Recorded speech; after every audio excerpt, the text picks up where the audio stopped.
Hello हमारी student, कैसे हैं आप सभी लोग। आई होप सब लोग अच्छे होंगे, मस्त होंगे, जबरदस्त होंगे और शानदार तैयारी कर रहे होंगे।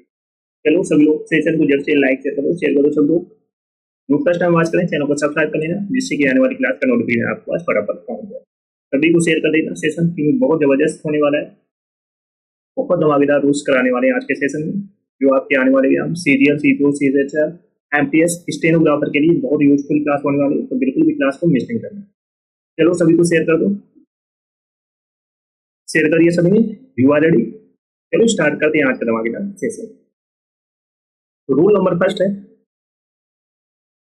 Leave excuse mention report pardon favour separation के साथ पोसेसिव केस का यूज नहीं होता है। Leave leave excuse mention report pardon के साथ पोसेसिव केस का यूज नहीं होता है, ये याद रखना। पोसेसिव केस जैसे योर हो गया, एज हो गया, माई हो गया, ऐसे वर्ड इन वर्ड के साथ में नहीं यूज होते हैं। लीव के साथ में किसका यूज नहीं होगा? जैसे हिज का, योर का, माई का। Leave excuse mention report pardon favour separation के साथ में पोसेसिव केस का यूज नहीं होता, याद रखना।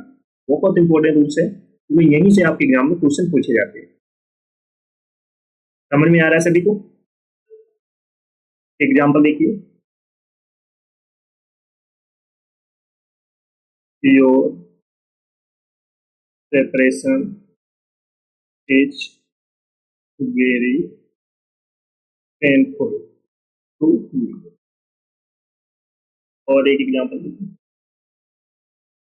Eight his side the robbers flag.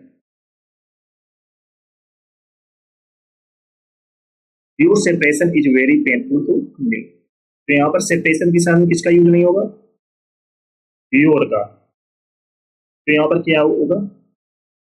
Separation from you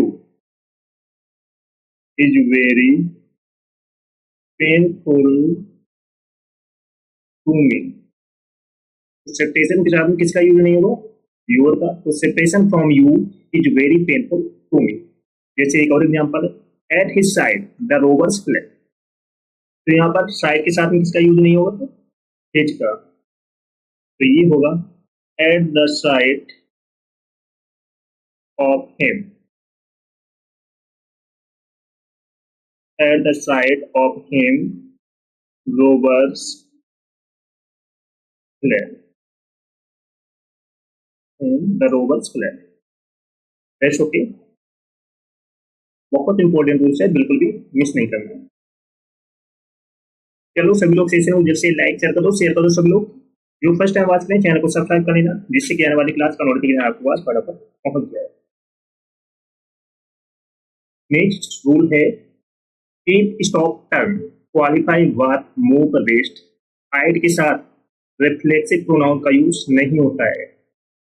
जैसे कीप हो गया, स्टॉप हो गया, टर्न हो गया, क्वालिफाई वर्ब के साथ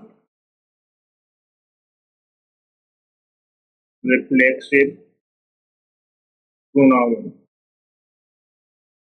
का यूज नहीं होता है।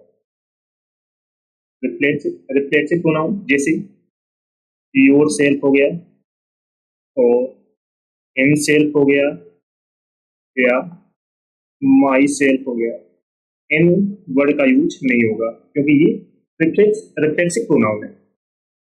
तो कीप स्टॉप टर्न क्वालिफाई बात मूव रेस्ट हाइड के साथ में जैसे योर सेल्फ हो गया, हिम सेल्फ हो गया, माई सेल्फ हो गया, देन सेल्फ हो गया, इन शब्दों का यूज नहीं होगा, याद रखना। बहुत इंपॉर्टेंट रूल्स है, क्योंकि यहीं से आपके एग्जाम में क्वेश्चन पूछे जाएंगे। एग्जाम्पल देखिए, जैसे you should keep yourself away from bad boys. एक और एग्जांपल लेते हैं. He hid himself in the room.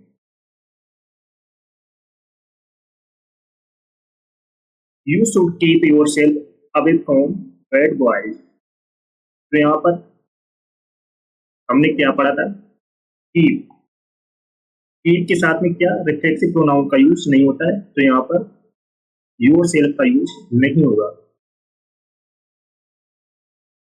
Reflexive pronoun yourself का यूज नहीं होगा. तो he hide himself in the room.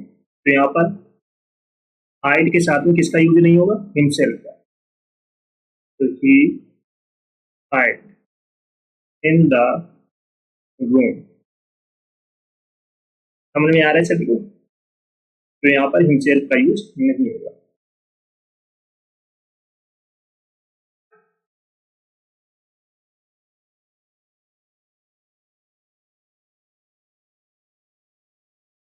चलो नेक्स्ट है आइदर का यूज दो में से कोई एक.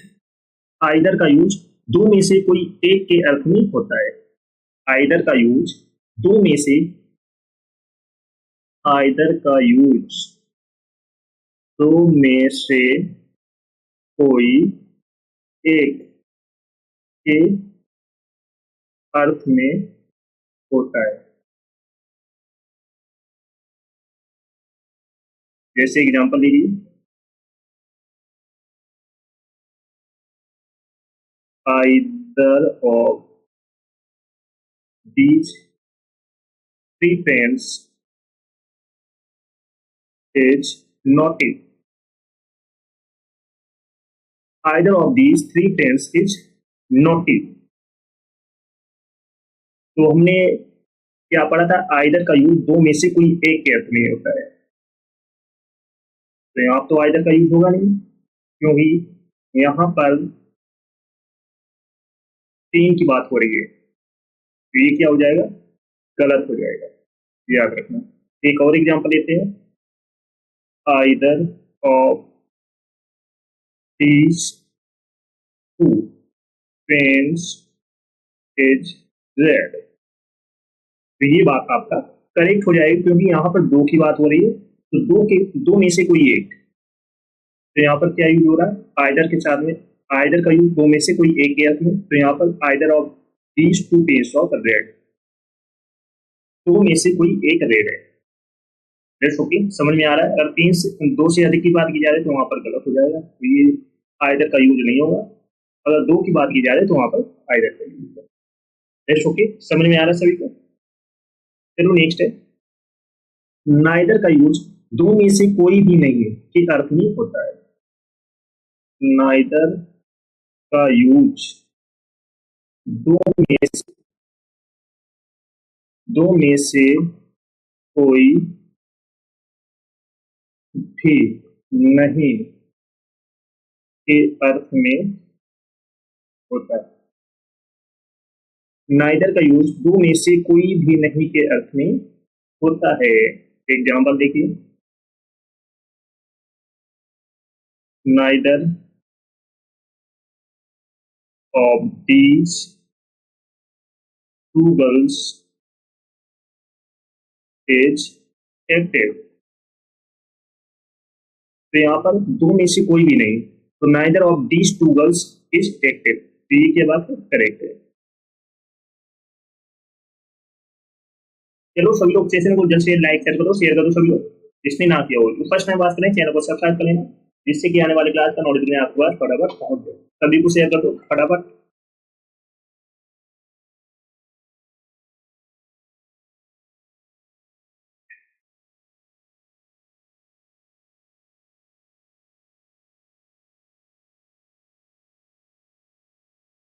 चलो नेक्स्ट है everything nothing the only any all everyone none no nobody much little the same. The few, the little के बाद दैट का यूज होता है। Everything, nothing, the only, any, all, everyone, none, no, nobody, इनके साथ में किसका यूज होता है? दैट का।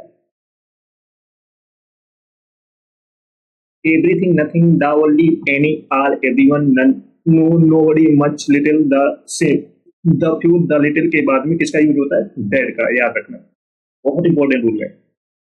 एग्जाम्पल देखिए, एग्जाम्पल देखिए, my father, my father has given me everything that I needed. तो यहाँ पर एवरीथिंग के बाद में किसका यूज हो रहा है? दैट का। एक और एग्जांपल लेते हैं, this is the only pen that I bought yesterday।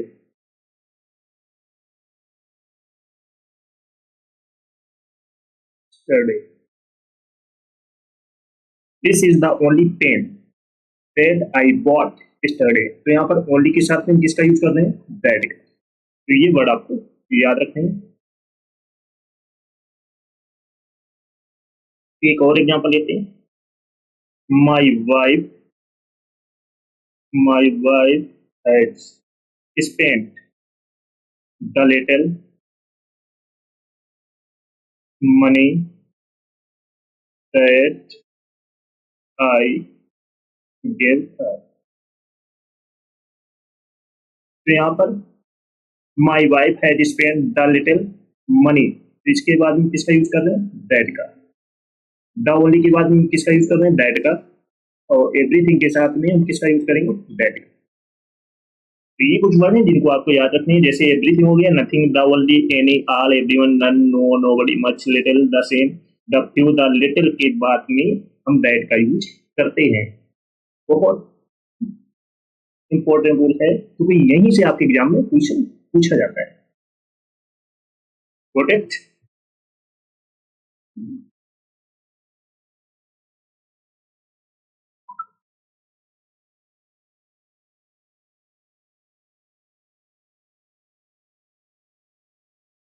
चलो नेक्स्ट है, जब दो सब्जेक्ट को as well as, with, along with, together with, and not, in addition to, but, besides, except, rather than, accompanied by, like, unlike, no less than, nothing but से जोड़ा जाए तो possessive pronoun first subject के अनुसार use होगा।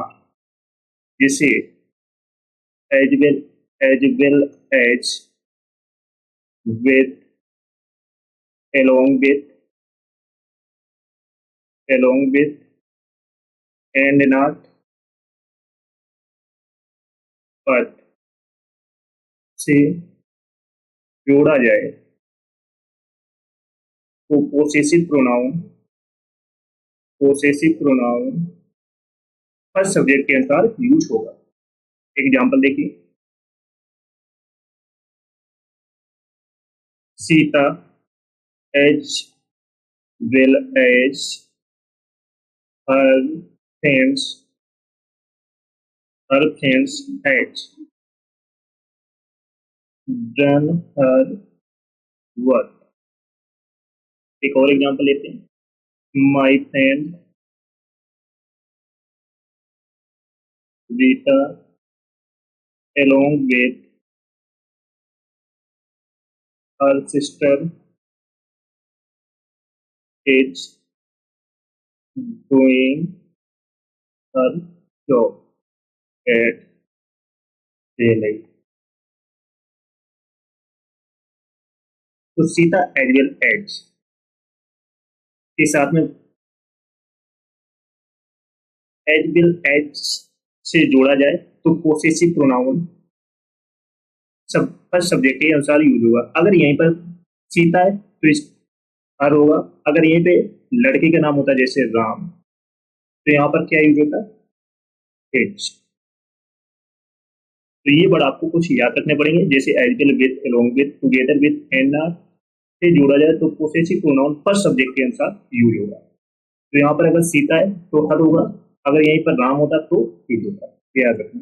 जैसे my friend Rita along with her sister is doing her job at tailor. तो first subject क्या है? My friend Rita. तो रीता क्या है? लड़की है। तो यहाँ पर रीता के साथ क्या यूज होगा? Possessive pronoun. तो पोसेसिव प्रोनाउन हर का यूज होगा। अगर यहीं पर विकास होता तो यहाँ पर क्या होता है? एच। तो ये कुछ वर्ड है जो आपको याद रखना है। ओके, समझ में आ रहा है सबको? चलो सभी लोग सेशन को जैसे लाइक शेयर कर दो, शेयर कर दो सभी लोग। जो फर्स्ट टाइम वॉच करना है चैनल को सब्सक्राइब करेगा, जिससे कि आने वाली क्लास का नोटिफिकेशन आपके पास फटाफट पहुंच जाए। सभी को शेयर कर देना।